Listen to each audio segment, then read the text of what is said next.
are properly set. So, honorable members, dear participants, once again, I would like to wish you a warm welcome to this important webinar on gender-responsive trade policy for parliamentarians of the SADC region. Trade policy is often discussed in terms of market, tariff, economic growth. However, there are people who are behind those activities, mainly men and women. Both of them are contributing to those activities. However, across the SADC region, women, they play a key role in different sectors, mainly in agriculture, cross-border trade, manufacturing, and services. Yet, they frequently face structural barriers that limit their ability to fully benefit from regional and global trade. So, honorable members, as registrators and policymakers, parliamentarians are uniquely positioned to ensure that trade policies are inclusive and equitable. A gender perspective approach to trade means recognizing the different roles, constraints, and opportunities that women and men experience in the economy, and designing policies that actively reduce inequality rather than reinforcing them. Enhancing regional trade and investment remain central to unlocking inclusive economic growth across SADC region. Despite progress in regional integration, intra-regional trade is very modest compared with other regions of the world. Recent data indicate that trade among SADC member states accounts for roughly 18 to 20% of regional trade data, highlighting significant untapped potential for deeper economic cooperation and regional value chains.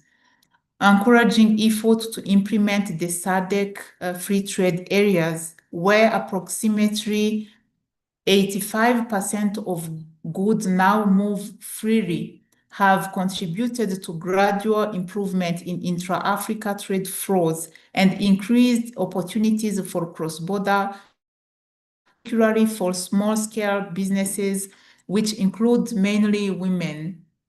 So equally, it is important to also consider the role of investment in supporting capacity and regional value chains. So SADC industrialization strategy and roadmap emphasized investment in manufacturing, infrastructure, and logistics to enable member states to move up the value chains and diversify exports. So current manufacturing value added in the region remain below 12% of GDP, and well below the regional target of 30% by 2030.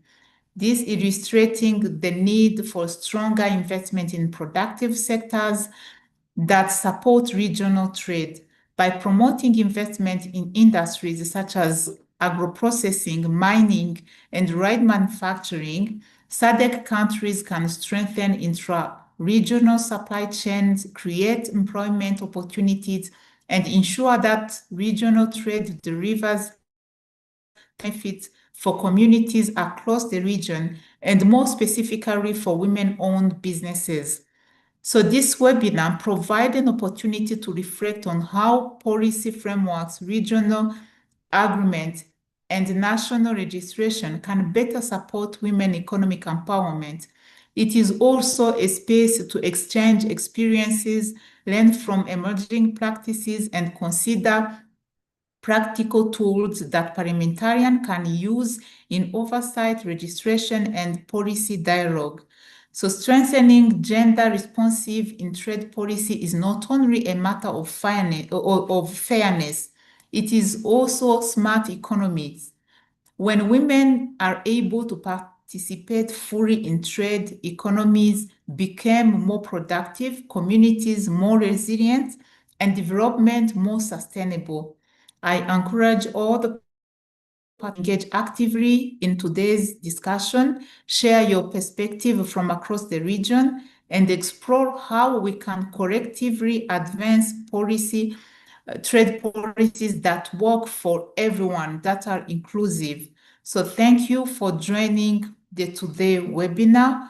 We can now go into the presentations. Today we will have 3 different presentations, and please allow me to invite the first presenter, Mrs. Diana Jem Abro. She is the policy lead and project manager at the International Trade Center in Geneva, where she leads data and policy work and initiative to advance women participation in business and trade. So over to you, Mrs. Gemma. Thank you very much, Diane. Let me share the screen.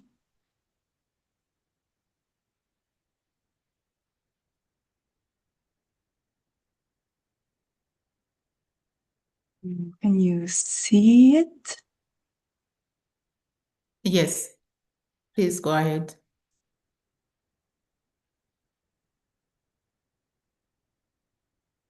One second.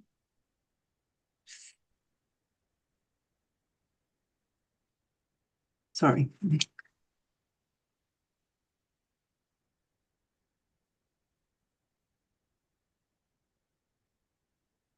Okay. I believe you can see the screen now. Hi, everyone. Happy Women's Month. This month of March, we are celebrating the Month of the Women, and we have just recently also celebrated the International Women's Day. So this presentation is very timely. I am Jem Arbo, Policy Lead from the IT She Trades Initiative, and today I will be presenting to you the case for supporting women entrepreneurs in trade, as well as what ITC has been doing to support an inclusive AFCFTA. So to begin this presentation, I would like to give you an overview of what is the She Trades Initiative. The She Trades Initiative is an established flagship program on women in trade at ITC, and we work within 3 levels. One is supporting women entrepreneurs to grow and trade globally. We support the women directly through various platforms and also through different interventions, including trainings, support to participate in trade fairs, trade missions, bringing them to meet buyers abroad, and really locking in those contracts with the buyers. We also work together with ecosystem partners, including business support organizations and governments. On the business ecosystem, we also partner with different private sector partners. In terms of business support organizations, we do have what we call She Trades hubs, and later I will explain the She Trades hubs, where they are, as well as the She Trades hubs in Africa, specifically in the Southern African region. We also, in terms of partnering together with private sector corporations, we have projects that are collectively delivered together with different private corporations, including UPS, DHL, MasterCard Foundation. And these projects differ in terms of priorities. Some of them focus on young women, some on digital aspects, including the digital economy and providing funds for the women in this sector. Some focus on the agricultural sector, and the geographical focuses are also different. Some focus in Africa, some in other regions as well. And lastly, we work with governments.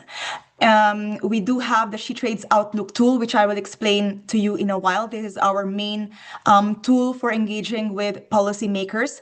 And this tool is an assessment tool to see where the gaps are, as well as the good practices in terms of mainstreaming gender in trade policies and other trade-related policies. And based on the key insights and evidence that we collect through the tool, we provide support to different governments in drafting gender responsive policies, including trade policies, export strategies, public procurement policies, and also AFCFTA implementation strategies. So that's the She Trades initiative in a nutshell. We are part of the ITC, which is Excuse me, Jemo, sorry Yes? to interrupt you. Yes. So there is a comment saying that you are too fast. Could you please Sorry. go a little bit slow? Thank you. Thank you. Thank you. So the ITC is part of the UN and WTO, and we have at She Trades supported over 250 partners already across 65 countries. In these countries, we have already supported more than 100,000 women-led businesses. And in terms of policies, we have supported 20 governments in mainstreaming gender in trade and trade-related policies. As I said, we do provide technical expertise on different topics, including facilitating trade, improving the competitiveness of the women, and also integrating them into the global economy through direct meetups with buyers. And with that, I now pose this question. Why do you think is gender equality important for trade? Maybe I'll give maybe 2 minutes to open the floor for any feedback on this. Any thoughts?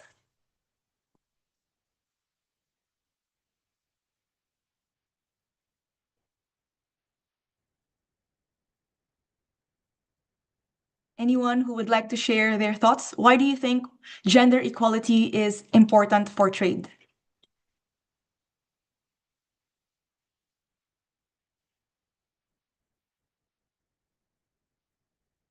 Okay, it's okay. So in the next slides, I will tell you why. So women are part of the economy, and they have different roles in the economy. They are workers, entrepreneurs, as well as consumers. And in their different roles, they are impacted by trade in different levels, at different levels. Women as workers, as we grow our export-oriented industries, the share of women in the labor force in these export-oriented sectors also grow. We also see the feminization of services sectors. So it's also one element in terms of how we can see the role of women in trade. And also we see gender inequalities in labor markets and also where they are in terms of sectors. There are specific sectors that tend to be dominated by women and others that tend to be dominated by men. As entrepreneurs, we also see that women-led businesses tend to be smaller compared to their men-led counterparts. And because of this small size of the women-led businesses, they also typically lack resources, lack information, lack networks, as well as have low supply side capacity. So typically they have low productivity and in some cases are unable to meet demand from the buyers. There's also an increased likelihood of being affected by non-tariff measures and as well as fixed costs. For example, during the COVID-19 pandemic, it was mostly women-led businesses that have been disproportionately affected by the disruptions in the global economy. Apart from that, women also play a key role as consumers. They can benefit from lower prices and better quality of goods and services through increased competition when we liberalize our economy through trade. And they are also affected by the pink tariff that we call, wherein the same goods, the same type of goods that they're marketed differently, one for women and one for men. We see that typically the one marketed for women are a bit higher in price. So this is something that we have seen and researched specifically by the World Bank. And the interesting part here is that the insight from this research is that there's no specific or particular economic reason why that's the case, because it's exactly the same inputs that have been used to produce the same type of goods. The only difference sometimes is the color. And really, the main reason that they can only point is the bias towards marketing that also translate to the price of products, wherein the one marketed for the women are usually higher compared to those that are marketed for men. So with that, gender equality makes economic sense, because whenever we improve quality and quantity of outputs and invest in women's skills, support their access to resources, we also improve the quality and output of women's products or the outputs of the women. And as we support more women-led businesses to have more export leads, we also support the increase in foreign exchange and revenues in our economy. Also, it is also widely known that across the world, that the women are typically the ones in the lower income brackets, and that's why reducing poverty is smart economics. Gender equality reduces poverty, and it is smart economics, as this can significantly contribute to poverty reduction. And there is also evidence that because of the differences of the lifetime earnings between men and women, countries are losing $160 trillion in wealth. And this is something that we can tap into and add to our economic output if only we can close that gender wage gap. So in summary, why does trade and gender matter? We have very sparse data on trade and gender, but as far as we know, only 1% of the world's top exporters are owned by women. This is very small and shows the great opportunity that the women in our society can play and to participate more in the economy and specifically in trade. Only 1% of public procurement contracts goes to women-led firms. We at ITC have been working a lot on this topic as well, public procurement, as we recognize the role of public procurement as one of the main drivers for women-led businesses to participate in the economy. Women-led firms are also half as likely to access bank finance, and only 48% of women's firms are concentrated in hard-hit sectors that are typically hit by tariff, especially in the global situation these days, as well as global disruptions. The opportunity that we see, there's 5 to 6 trillion in lost GDP from gender gap in entrepreneurship. We also, as I've said, are losing 160 trillion because of the lifetime earnings gap between women and men. And if we are to back gender equality programs, we can definitely help accelerate growth, productivity, and innovation. And as I've said, there is a lack of data on trade and gender, and this is actually one of the main reasons why, even though there's typically buy-in from governments to make their policies more inclusive, it's difficult or challenging for them to start or to know where to start because data is often lacking. And without gender disaggregated data, these policies are only built on assumptions and not evidence. And that's why it's very important for us to, put our efforts together so that we can collect gender disaggregated data, as well as data on where to map where we are already working well, what policies or practices are already working for the women or promoting women's economic empowerment, as well as to identify the areas where we can do more. So in ITC, we have risen up to the challenge and developed the She Trades Outlook tool to do exactly that. The She Trades Outlook tool is a policy tool, an innovative policy tool that helps policymakers as well as other stakeholders to assess, monitor, and improve the policy ecosystem for women and in business and trade. And it tracks 55 indicators across 6 policy pillars that we call.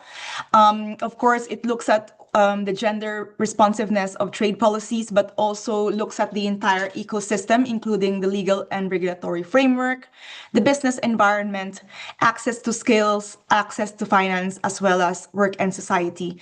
And 80% of the data that we collect is new. It has never been collected before. And based on our experience, since we launched the tool in 2019, the tool has been effective in helping countries do the right reforms and also to identify and share best practices, because it does not rank countries based on performance. We don't name and shame countries. Rather, we really want the stakeholders, the governments, and other stakeholders within these countries to look at the data, what it says, pinpoint where the areas for improvement are, as well as to build on the good practices that they already have. So across the world, the tool has been adopted already by 65 developed and developing countries, and 13 of these countries are SADC member states. The countries are listed on the screen, including Botswana, Comoros, Eswatini, Lesotho, Madagascar, Malawi, Mauritius, Mozambique, Namibia, Seychelles, South Africa, Zambia, and Zimbabwe. And we have collected more than 100 good practices through the tool, and also interviewed or engaged more than 1,000 public and private sector institutions across these countries. So based on the insights from the tool, ITC She Trades has already supported 20 countries in gender mainstreaming. And these are some of the policy areas that we have worked with together with different government counterparts: trade and SME policies, export strategies, AFCFTA implementation strategies, public procurement policies and regulations.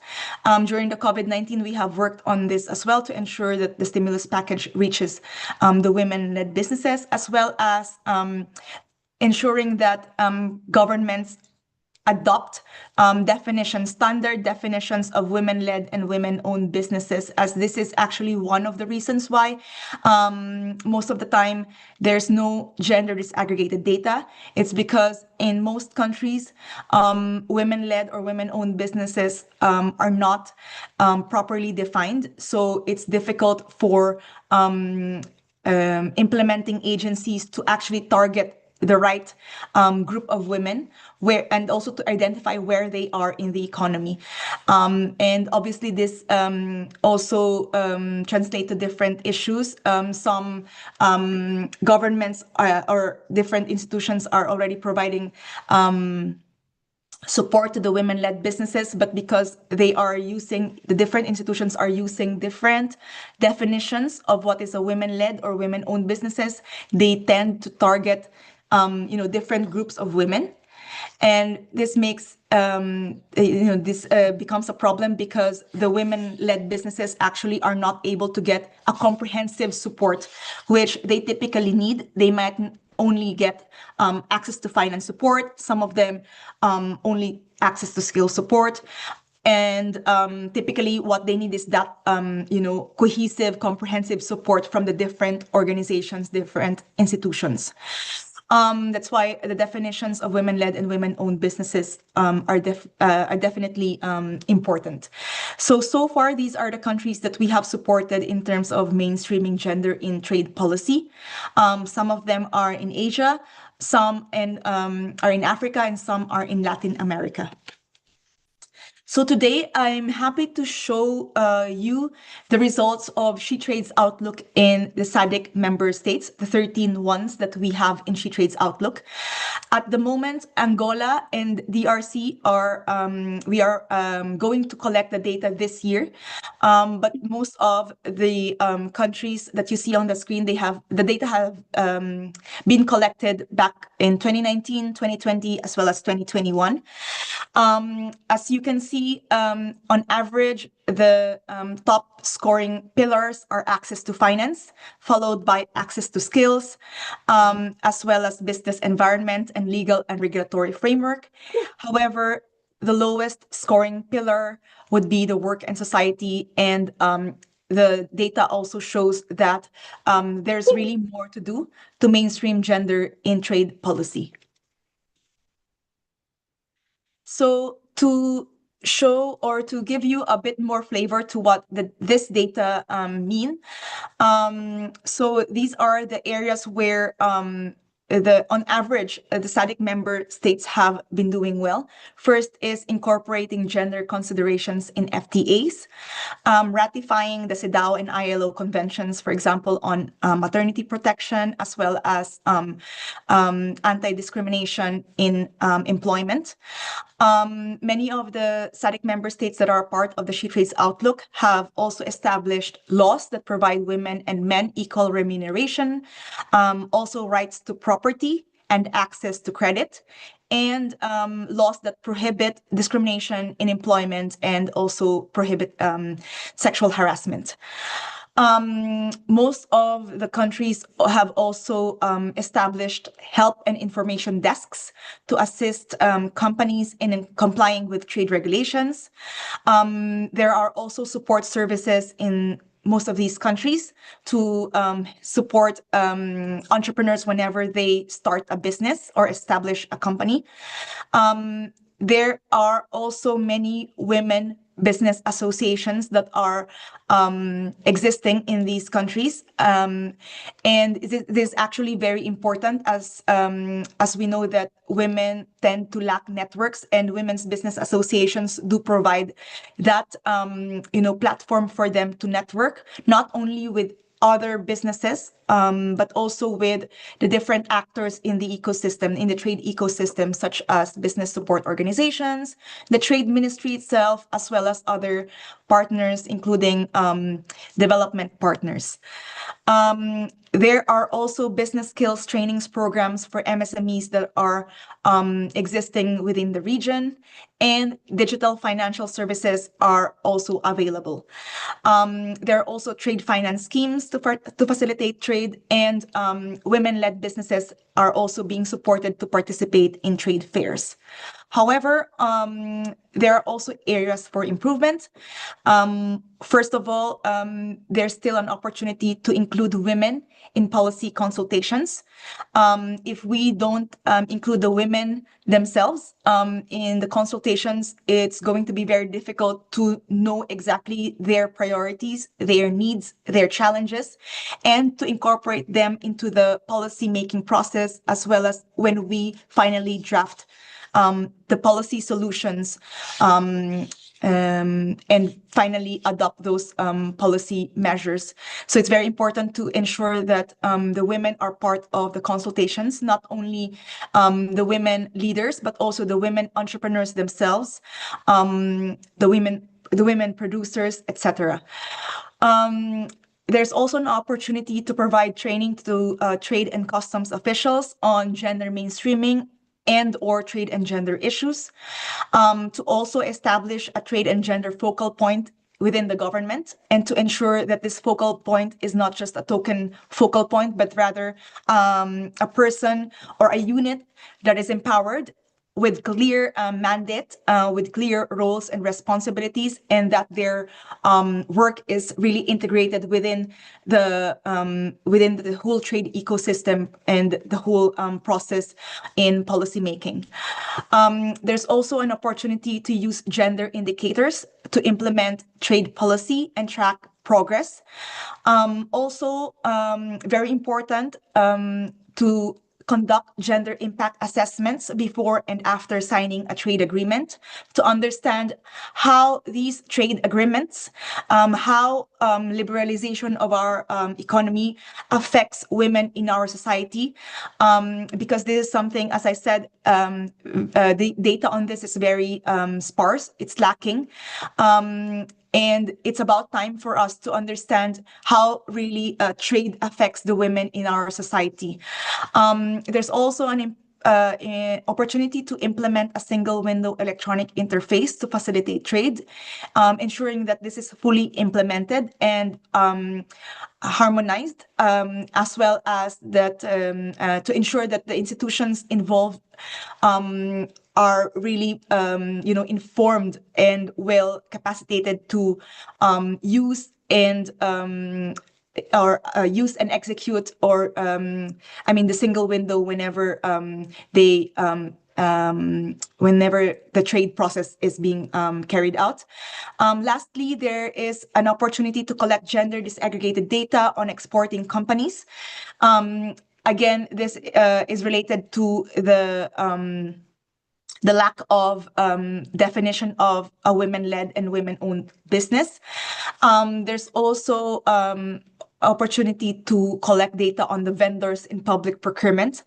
The usage of financial services. Are women actually are women actually able to access credit? Are they opening bank accounts? That kind of data is very important. And also gender disaggregated data on time spent on unpaid work. So in the region, there are regional commitments already that show the willingness to promote gender equality in trade. First of all, the AFCFTA Protocol on Women and Youth in Trade, which I believe you are very familiar with. This promotes the inclusive participation of women, but also of youth in intra-African trade. And key commitments include access to finance, information, technology, and markets, as well as skills development. And there's also the SADC Protocol on Gender and Development, which also focuses on gender equality and women's economic empowerment across the SADC member states. It provides a regional framework for gender-responsive policies and legislations, and also focuses on women's entrepreneurship, equal access to productive resources, including finance, land, training, and technology, and aligning at the domestic level to these regional commitments is very important. And with that, I think the SADC parliamentarians really do have a role in advancing or promoting inclusive trade policy making. First of all, you do have the power to as I said, align domestic legislations to these regional commitments, to review free trade agreements so that they do have, gender chapters and really are able to support women's economic empowerment in your country. It's very important to also conduct impact assessments of these trade agreements to understand how they are affecting the women. Also to ensure that the women are part of your consultation processes, that they are part of your advisory councils and the negotiators. Also to ensure that you approve and deliberate gender budget. So gender budgeting is one of the things that's important as well, because you can ensure that there's allocated funds for women's entrepreneurship programs, as well as access to finance programs, and programs that really support them to participate in trade fairs, trade missions, to meet the buyers, etc. And lastly, you also have the the power to request for gender disaggregated data so that whenever you deliberate, policies or legislations, you are basing your solutions on evidence. And by requesting gender disaggregated data, you also create that ripple effect wherein when it's practiced, the implementing institutions would also have that practice of collecting that gender disaggregated data and reporting it to you. So these are just some of the points or actions that you as parliamentarians can do to help promote inclusive trade policy making and really ensure that the policy ecosystem works for women. Just to share with you some good practices that we have collected via SheTrades Outlook, and maybe once I'm done with this presentation, you can also share with us any other good practice that you have in your own countries. I'm very happy to hear them as well. So in Malawi, there's a national working group on trade policy that they have established to ensure that they consult different stakeholders, including the women's associations. While in Mozambique, through ITC support, and this is something that we have been doing since last year and this year, together with the Ministry of Economy, we have mainstreamed gender into two regulations, commercial regulations. One is the legal regime for commercial activities, and the other one is regulation on the licensing of industrial activities.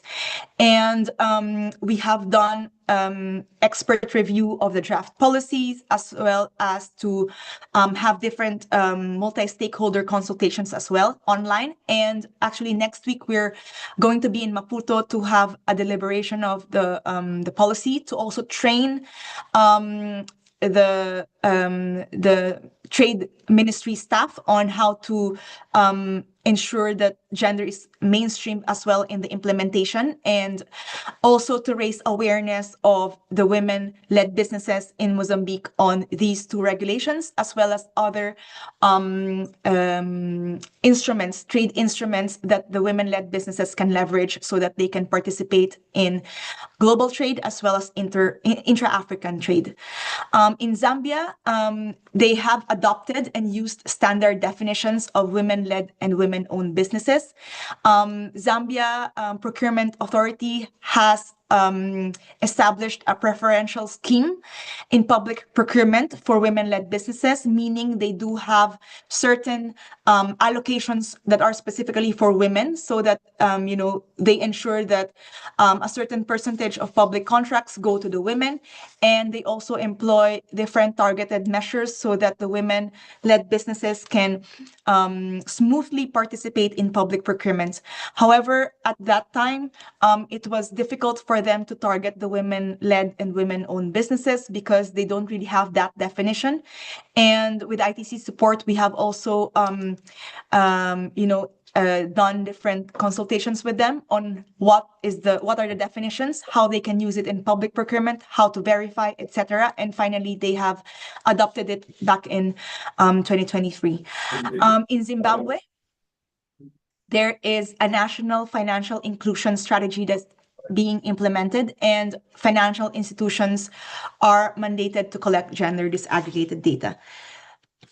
So on this slide, I would like to point out that with all of this, including, from the data collection that we are doing through SheTrades Outlook to the policymaking process, collaboration on developing inclusive policies, as well as to ensuring that the governments have proper frameworks for implementation, such as action plan, as well as a proper framework for monitoring and evaluating the impacts of policies.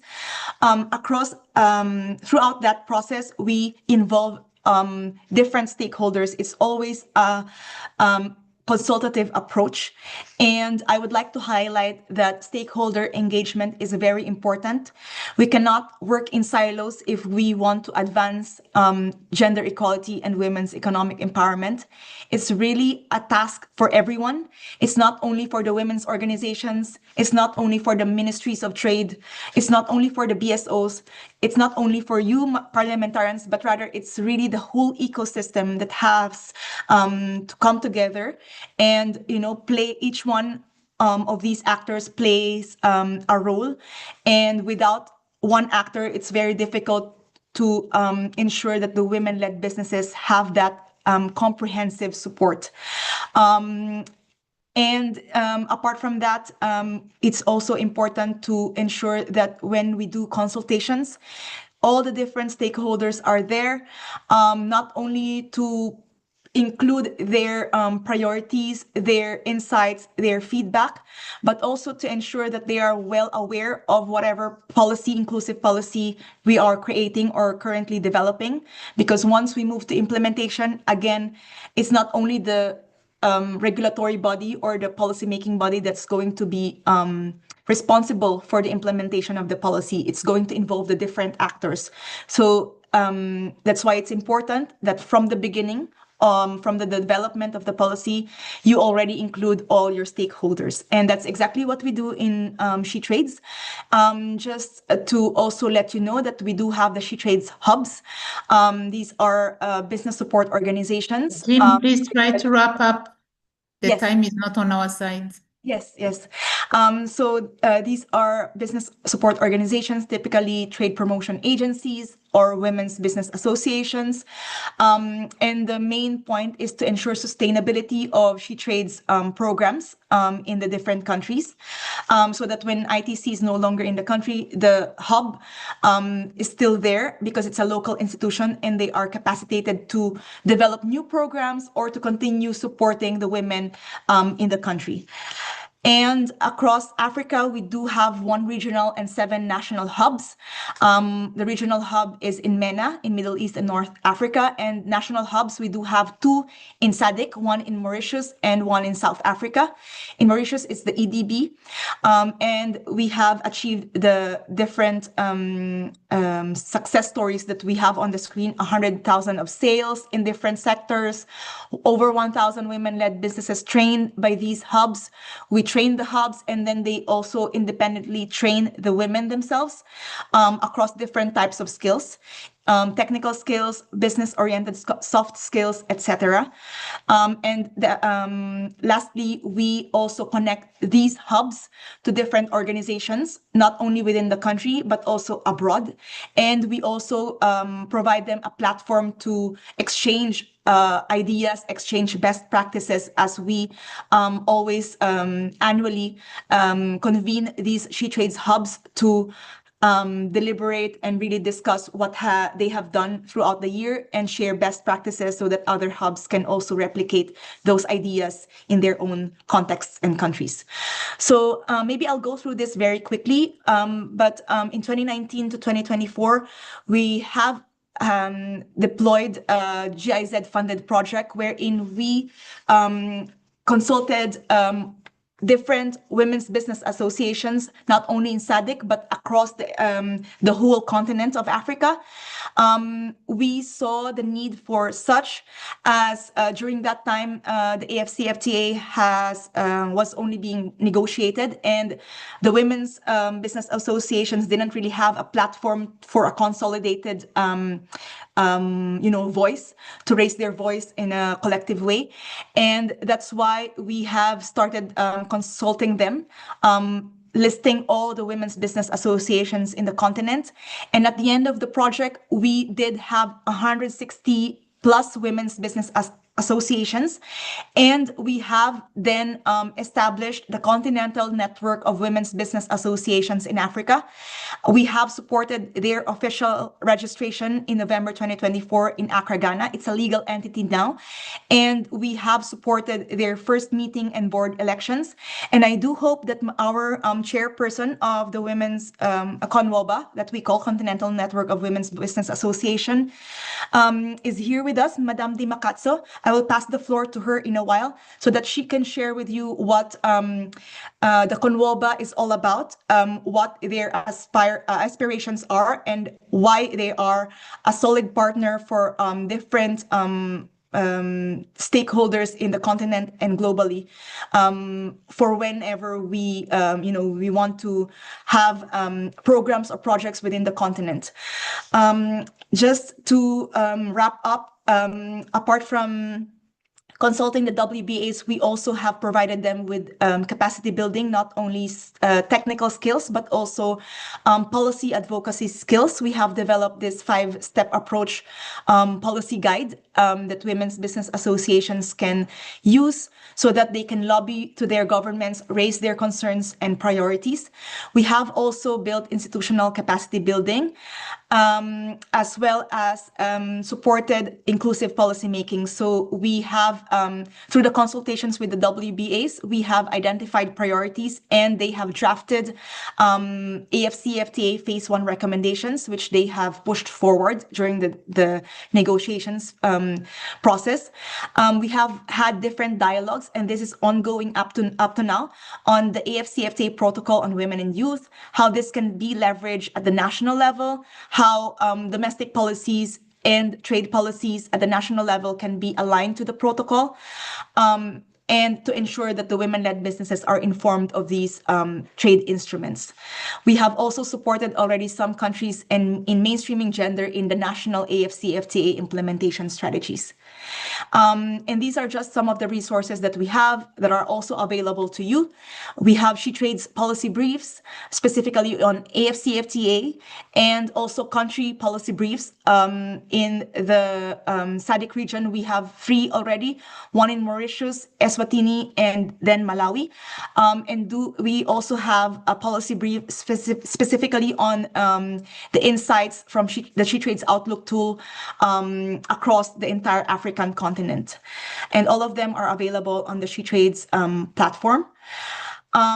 Just to note that we also support cross-border traders. This is just an example that we probably can, provided resources and the right partners, we can also do in the Southern African region. But in West Africa, we have supported women cross-border traders. We have produced 5 practical guides for them, and we are now in the dissemination process. We have trained them, over 600 plus women, cross-border traders in the Semi-Krake border. And we are also developing audio clips to further disseminate this, the trade guides. And with that, I thank you and pass the floor to Madame Di Macazzo, the chairperson of the Continental Network of Women's Business Associations in Africa, if she is in the audience. Thank you very much.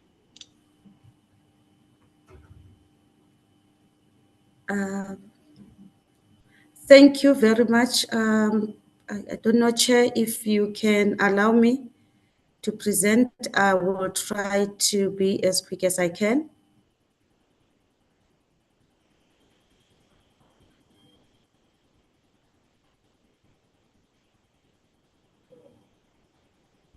You can share your screen and then proceed with the presentation.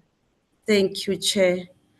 Let me start by acknowledging honorable members of Parliament and leaders, Chair, and all protocol observed. My name is Di Macazzo. Let me put this in the... My name is Di Macazzo Malwela. I am, as I've been introduced, I am the chairperson for CONOBA, the Continental Network for Business Associations in South Africa. This is the network which was facilitated by ITC, as Madam Jem has mentioned.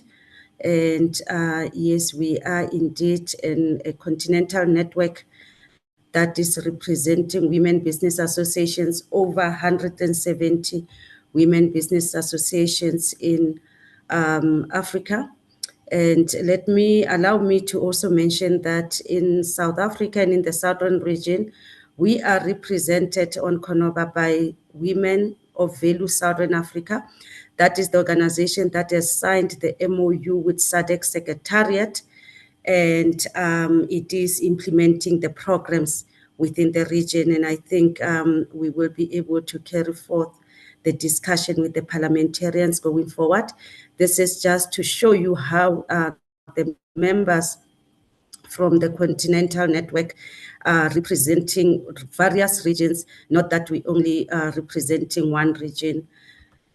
And in terms of our mission, it is to collaborate, policy influence, capacity building, and I think this is the policy influence is the one that brought us together to strengthen women's voice in the trade policy advocacy from the national to regional and continental level. And our role as CONOBA, we strategically position to support the institutions represented and within the women businesses. And we also to sensitize and create awareness across the continent of the work that we do, and research and data collection, because that is very much important. That is building database of women-led enterprises, which can complement national credit bureaus, trade promotion agencies, and continental cross-border trade. Strengthening policy advocacy, we support the adoption of gender-responsive systems and linking women to trade and investment opportunities. How partnership with Parliament can support women inclusion within the regional economies. Members, allow me to also say I'm trying to be as quick as I can and make this presentation as short, but yet to also create awareness and give you information so that we can then be able to have the way forward. So here we want to strengthen the Africans' women voice. Why women voice matter in policy design. Policies designed without women, they misinform the sector realities. And we also, it's so that it overlooks the MSME's constraints, excluding the grassroots cross-border traders. Inclusive policymaking improves effectiveness and compliance. So as the organizations working, the Women Business Association, this is the reality that we come across when we are talking or engaging with women who are in trade. Myself also as a women entrepreneur and being in the region, I understand the challenges that are facing women, especially when it comes to the policy levels. The mechanism for parliamentary engagement, we are looking at the parliamentarians that they should institutionalize consultations with women business associations, informal trader networks, youth-led enterprises, and to also create the structured stakeholder hearings before trade legislation adoption. Without the proper information that the parliamentarians can have, when the legislation is being adopted, there will always be a missing link of the information that needs to be adopted. So we also create platforms in making sure that the parliamentarians can be able, to engage with the women, youth, and all the other key role players in the space for that information that needs to be presented. As we're looking at enhancing the regional trade and investment, the institutional framework for inclusion, we are proposing mechanisms that the National Gender and Trade Advisory Panels should be formed, that the formal engagement between Parliament and women businesses should be in place, and women should be included. The inclusion of the women-led organization in the AFCFTA national committees, because in most cases we are excluded, and when then that information goes without us being able to actually present our challenges, we are not able to sort out the issues in the regional level. So the regional best practices, it's an example across Africa. The simplified trade regimes, I do know that within our region, which is Southern region, we've got the trade agreements, but in most cases, especially for women, we don't really see them working for us. And we are here to say, parliamentarians, let's work together in making sure that the women exporter programs are being implemented. In most cases, these things that are said and they are on paper, but the practicality is not there. The gender clauses in trade strategies, where are those clauses? Because in most cases, when you see a big business coming to invest in a particular country within the region, you don't see that clause that says support the women, buy from women. Make sure that you also include them in decision-making positions.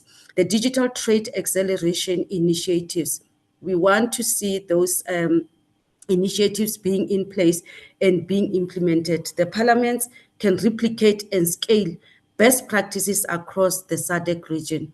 Parliament strategic role and accountability, monitoring and accountability tools. Without the monitoring and the accountability, we will have the great policies just being the policies being there, but no one will take accountability and responsibility in making sure that whatever that is put in that paper, it is being realized and it is making an impact. So we are hereby requesting the gender disaggregated trade data from the region, and to say, let's do the monitoring of women's participation in the export markets, value chains, industrial sectors, and also to use oversight committees to track impact. I'm not too sure if the oversight committees are already there, but if they are not there, we are hereby proposing that those oversight committees can be formed so they can then be able to monitor and to make sure that those who are responsible and accountable, they can account to the work that they need to do. The strategic role of the SADC parliamentarians in this instance must be, or should be, let me rather say that, should be aligned to domestic legislation with AFCFTA obligations, should remove the legal contradictions, towards women in trade, and to promote industrialization policies that include women and champion inclusive regional integration. I know within the SADC, we had in Madagascar, I think it was last year, where we had our industrialization week. Women are still not really much represented, and the issues of women, we still think that they are not really being attended to accordingly. We would want to see during the industrialization week, we want to see women participation. We also want to see the results from the programs that the SADC as a region and from the parliamentary they have set in place, and to give the feedback in terms of how we are doing in the space. The AFCFTA opportunity, it's an unprecedented opportunity, but the trade integration without gender inclusion risks exclusion. The gender responsive trade strengthens competitiveness. Women's economic empowerment drives the GDP growth and resilience. That one, we all know about it. Parliaments are the bridge between continental commitments and citizen impact. The action plan for the parliamentarians. This is our proposed action plan. By the end of the training, members should have identified the 2 to 3 trade laws requiring gender review, and to also propose one legislative amendment, especially when it comes to the clause of the investors who are investing in our region, coming from beyond our region and also the continent. Establish the structured consultations with the women business associations. As Konoba, we are here representing that, and also we've got the regional women business associations that the parliamentarians can work with. To commit to oversight hearings on the NTBs, and also to advocate for gender responsive trade budgeting. Right? This is just to share the information in terms of the region, what is coming. It is our SADC Women Enterprise and Supply Development Master Classes that will be launched in Angola, and it will be rolled out within various other countries within the region. And also the launch of the Ecosystem Enterprise and Supply Development Program.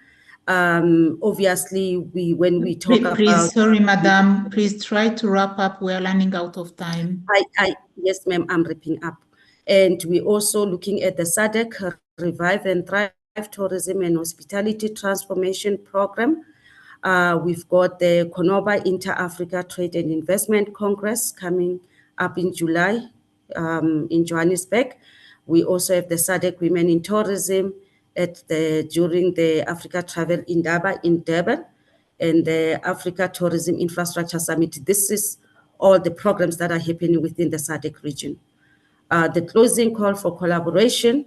As CONOBA, we stand ready to support parliamentary consultations, provide continental women-led business insights, and also to facilitate the structured dialogue between the policymakers and women entrepreneurs. Together, we can ensure AfCFTA delivers inclusive and sustainable development for SADC and Africa. I thank you. Yeah, thank you. Thank you so much, both Gemma and Joseph, Mrs. Demarcaso, for your presentations. Before we go into the Q&A session, I would like now to invite the next presenter. It is Mrs. Neri Lita Muriuki. So she's an economist officer from the Africa Trade Policy Center within the United Nations Economic Commission for Africa. In her role, Neri leads the work on integrating gender considerations into trade policy and ensuring comprehensive gender mainstreaming across the center's program and initiatives. So Mrs. Nelly, if you can take the floor and you share your presentation, over to you. Thank you very much, Diane. Excellencies, colleagues, ladies and gentlemen, I'm very happy to join you this morning in this discussion on advancing gender-responsive trade policies. Let me share my screen. Just give me a second.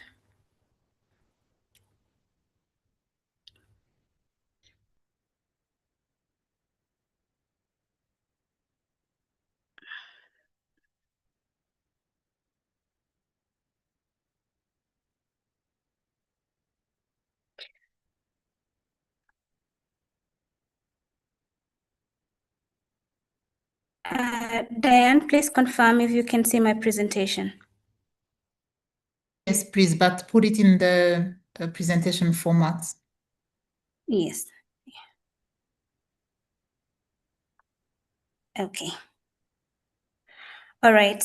Okay, thank you. All right. So thank you so much, Diane, for inviting us as ECA to participate in today's session. And I'm very happy to come after the two presenters because the presentation I am going to make in the next few minutes will focus on our work in closing the gaps on the sex disaggregated trade data. As was mentioned by Ms. Gemma Arbo in her presentation, that these are some of the issues that we're grappling with when it comes to formulating and implementing gender-responsive trade policies. Because if we do not have data, then it's difficult to implement projects or initiatives that respond to advancing women's participation in trade.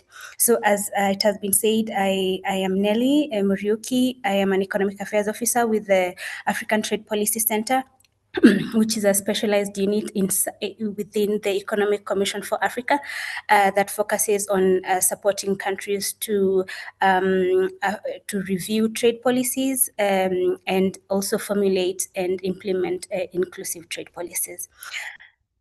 So my presentation today will focus on one of our project that we have been conducting over the past couple of years, which is the Gender in Trade Statistics Project, which is aimed at addressing the disparities in trade through data.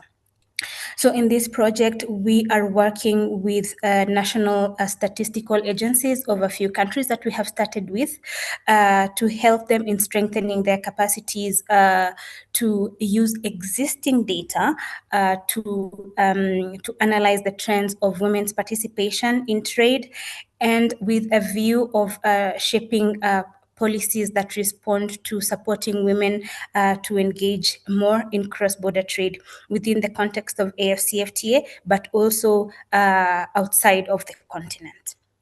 And in this project, we are using, we are employing a framework that was put together by UNCTAD, that is the Gender in Trade framework, which is a compilation of methodologies that direct users of data to analyze the gender dynamics in trade. So this framework that we're employing is made up of 3 parts, and I will go quickly through this in the interest of time. So the first is the preconditions, which we look at indicators that shape women's capacity to participate in trade. By shaping capacity, it means preparing them before even we get to the actual trading part. And this I will highlight some of the indicators later, which include things like education, financial instrument ownership, the legal and security frameworks within the country, and so on. And then we have outcomes indicators and impact indicators, which then speak to the actual trading participation, which includes employment in trading firms, ownership of trading firms, and actual export and import of goods. So just a brief overview of this project so far. In the pilot phase of this project, we had 4 countries, one of which was a SADC member, Zimbabwe. And in the current phase that we're actioning right now, starting last year, we have 6 countries, 2 of which are in the SADC region. Actually, these 2 in the SADC region, Eswatini and Zambia, are the ones that we will focus on in the presentation today, in the analysis of the results that are coming out of this project. So as I mentioned before, in the preconditions indicators speak to factors that shape and facilitate women's readiness to participate in trade. And these include education and skilling, financial inclusion, digital inclusion, the care work, and also the legal and policy equity at the country level. And some of these things have been mentioned by previous participants, previous presenters, such as the perpetual issue of women's lack of adequate access to financing, inadequate access to affordable internet, for instance, for digital services, or even for digital trade itself, and then the disproportionate time allocation of care work for children or for elderlies, all which impact the capacity with which women participate in trade. So I have gathered a few results that have come out of the project so far. So for instance, here we can see literacy levels, for instance, and so let me also preclude by saying that we have observed a trend that has been the norm for a long time, where for all these indicators, women perform less than men. And again, this was shared in previous presentations. So for instance, in Zambia, a literacy rate for women is at 69%, whereas for men is at 83%. And also just to say that the data that I will be sharing in this presentation is for the latest year recorded. In the reports that we will be producing in the next few months, there will be a trend, because this data we have been analyzing it from 2000. And Ms. Diane, please allow me to not focus on each of these because we can share this presentation afterwards. I record something I would like to note, however, is that we have some I would say, data anomalies that speak to a positive trends for women. For instance, we see on mobile money ownership in Eswatini, mobile money account ownership in women was reported at 72.2%, which is much higher than the mobile money ownership by men. In these preconditions indicators as well, we looked at the security concerns for women. For instance, security concerns either at trading, at the point of trade, or even before the point of trade, will affect women's participation. So, for instance, here we see we looked at the number of femicide cases reported annually, or number of intimate partner violence cases reported annually, and all these, including more than 50 indicators that were looked at, will be included in the final report.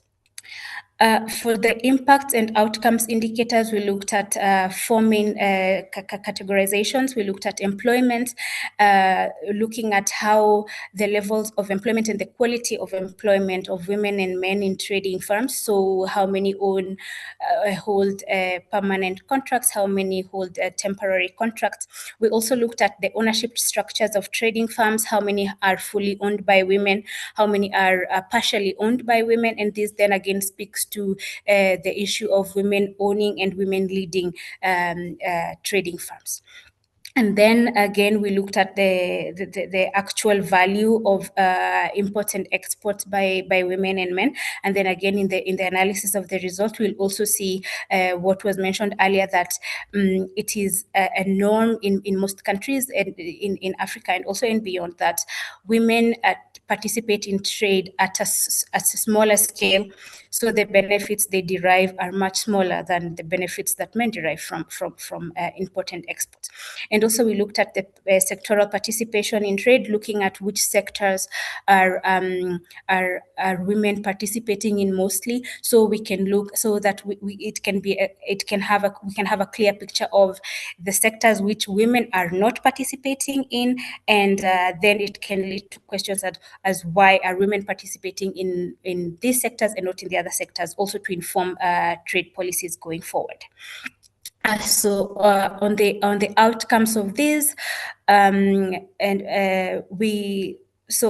first indicator I highlighted here was a proportion of permanent contracts in trading firms, and this again speaks to the quality of employment. So we can see here, for instance, in Zambia, only 38% of women hold permanent contracts in trading firms, as opposed to 61% for men. And this again then speaks to the impermanency and the insecurity of employment for women and for men. Again, looking at trading firms ownership in Eswatini, we had, and this is data that was gotten from business registrars. And again, cross-linking with the details that are indicated in business registrar on ownership of trading firms or leadership of trading firms.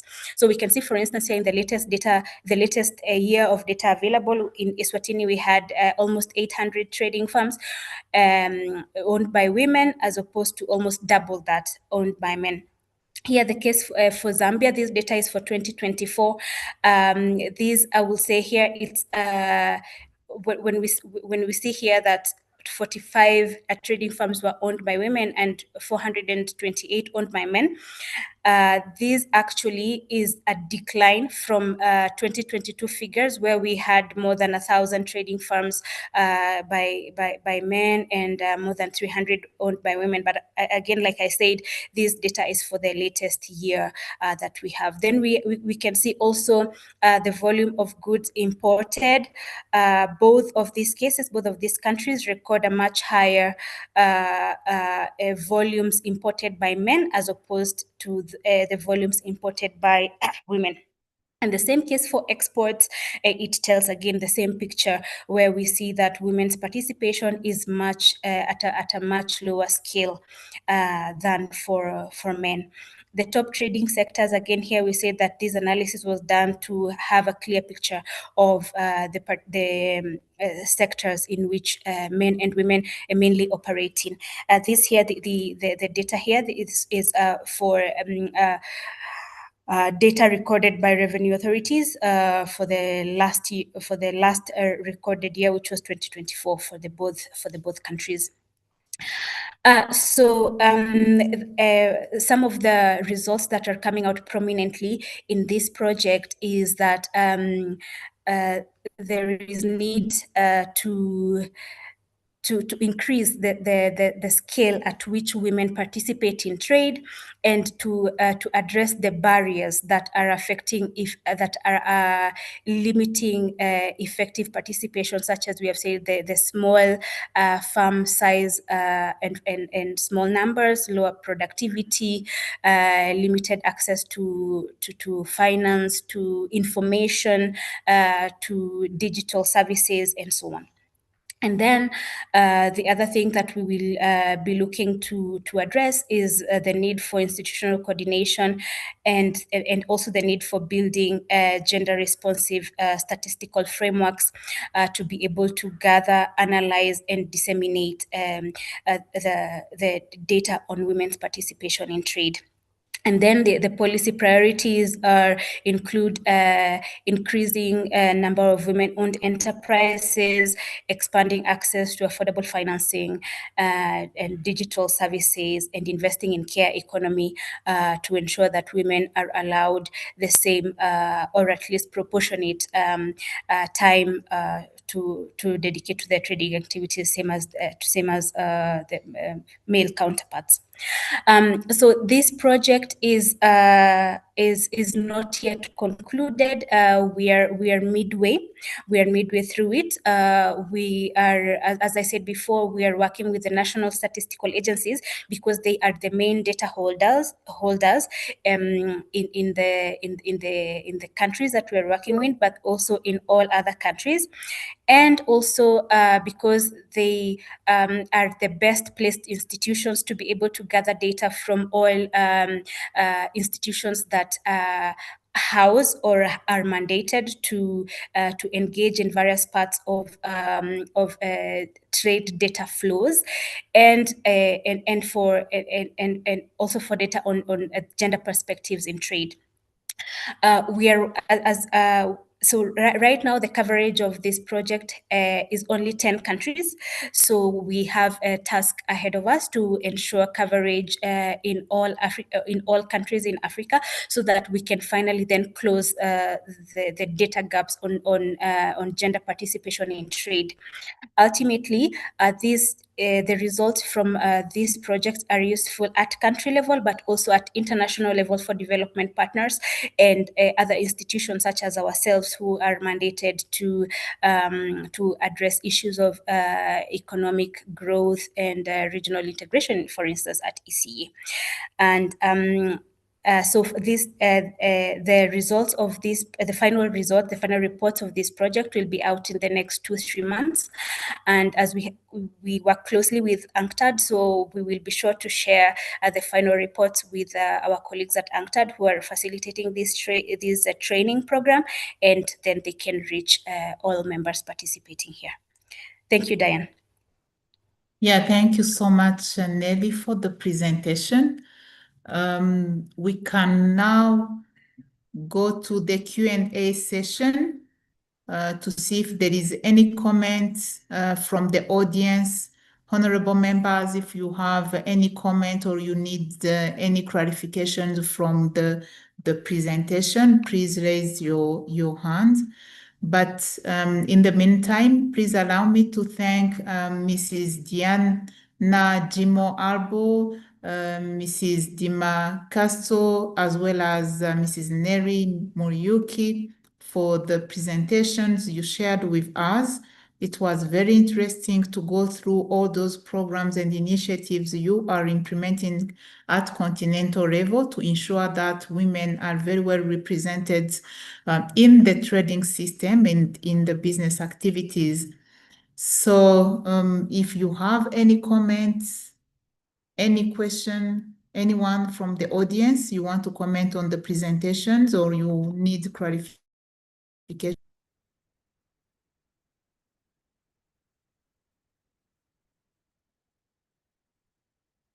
No comments, which means the presentations were very, very clear. So please, dear colleagues, if you can share at the end of this session, or it was already done, to share the presentations with the participants. So if we don't have any comments or any question from the audience, we can now go to the closing of our session for today. I don't know if from the side of SADC Parliamentarian Forum, I'm not sure if any one of them is still on the call. Masenate, if you are there, you want to say something? Any comment, any announcement before we close? Here, the presentations can.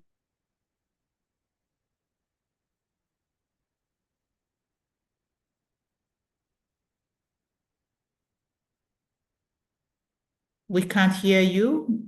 I think Masenate is having connection issues. Can anyone hear Masenate?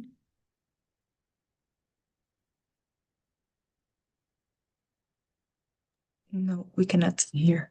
No, we can't hear her. Yeah, I think she's having connection issues. So otherwise, honorable members, dear participants, presenters, and colleagues, thank you so much for joining this session. We still have 2-3 more sessions in this program to go. One will be focusing on investment. The other one will be on NTBs before we conclude our program. But session was very important because we are even in the Women Month. We are celebrating the Women Days, and then we are talking about trade inclusion. So thank you so much for all your presentations. We shall keep in touch and keep communicating with the presenters. If you have, if honorable members have any comment or any recommendation on the you presented, we will keep in touch and let you know. So otherwise, thank you all for joining. Thank you to the colleagues from the SADC Parliamentarian Secretariat. Thank you, colleagues from UNCTAD. Yeah, so all of you, I just wish you a very nice day. See you, and we keep in touch. Thank you. Bye-bye. Thank you. Bye-bye.